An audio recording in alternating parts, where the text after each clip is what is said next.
বেগুনের নেই কোনো গুণ এমন কথা কিন্তু আমরা প্রায়ই শুনে থাকি, তাই না? তো এই কথাটার আসলে কতটুকু সত্যতা আছে আমি জানি না।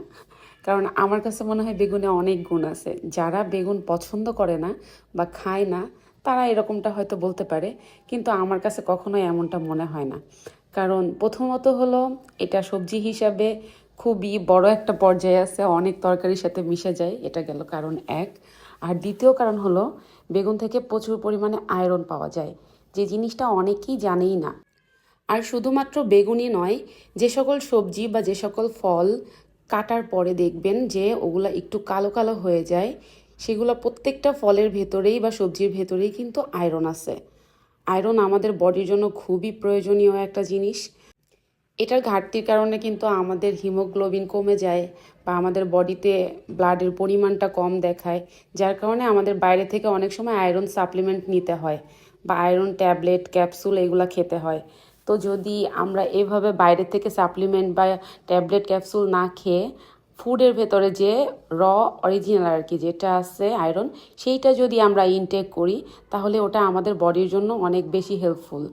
তো এই শুধু বেগুন থেকে না, অন্যান্য যে সকল সবজিগুলো আপনারা কাটার পরে দেখবেন যে কালো কালো হয়ে যায়, যেমন আপেল, তারপরে কামরাঙ্গা, আমড়া এবং আলু, বেগুন এই ধরনের সবজি বা ফলগুলাতে কিন্তু পর্যাপ্ত পরিমাণে আয়রনটা পেয়ে যাবেন। যার কারণে এটাকে আমরা ইনটেক করতে পারি এবং এটাকে এই যে আমরা বলি না বেগুনের নেই কোনো গুণ, এইসব কথা বলা থেকে বিরত থাকাটাই মনে হয় ভালো। আর বেগুন ভাজিটা সব কিছুর সঙ্গেই খুব ভালো লাগে, যেমন সাদা ভাত বলেন বা পোলাও বলেন, যে কোনো খাবারের সাথেই অনেক খেতে ইয়াম্মি লাগে। যার কারণে আর আমি নিজেও ব্যক্তিগতভাবে এই বেগুন ভাজিটা খুব পছন্দ করি।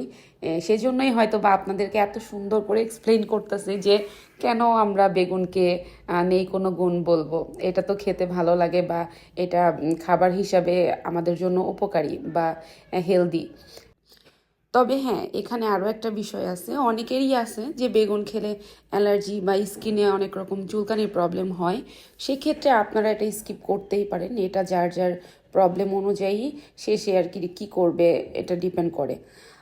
যাই হোক, আজকের আমার এই বেগুন ভাজির রেসিপিতে কি কি ছিল এটা হয়তো আলাদা করে বলার কোনো দরকার নেই, কারণ খুবই সিম্পল একটা জিনিস, এটা সবাই পারে।